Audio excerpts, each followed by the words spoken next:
আসসালামু আলাইকুম। মোবাইলে অনেক ধরনের মাইক থাকে, এর মধ্যে ইউনিভার্সাল মাইক, দুই তারের মাইক, এটা নিয়ে নতুন করে বলার কিছু নাই। তো আমার আজকে টপিক হচ্ছে ডিজিটাল মাইক। তো মোবাইলে অনেক ধরনের ডিজিটাল মাইক ব্যবহার করা হয়, এত ধরনের মাইক সংগ্রহ করে রাখা পসিবল না। তো আজকের ভিডিওটা এই জন্য করা, আপনার কাছে যেই প্রকার মাইকে থাকুক না কেন ওই মাইক দিয়ে আপনি যে কোনো মাইক কনভার্ট করে নিতে পারবেন। তো এই টু জেড ভিডিও দেখুন, ইনশাল্লাহ ভবিষ্যতে কাজে লাগবে। তো ডিজিটাল মাইকে মূলত তিনটা লাইন ইম্পর্টেন্ট লাইন, বাট কিছু কিছু মাইকের মধ্যে পাঁচটা লাইন থাকে। তো আমি আগে পাঁচটা লাইনে বলে নেই, পরে দেখিয়ে দেবো কোন তিনটা লাইন ইম্পর্টেন্ট লাইন আর আপনারা কোন তিনটা লাইন দিয়ে কনভার্ট করে নিতে পারবেন।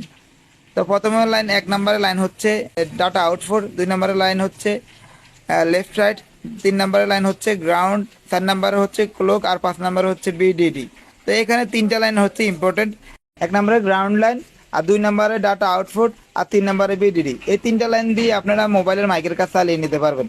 তো এখন দেখা যাক আমি এই তিনটা লাইন দিয়ে কনভার্ট করব এখানে।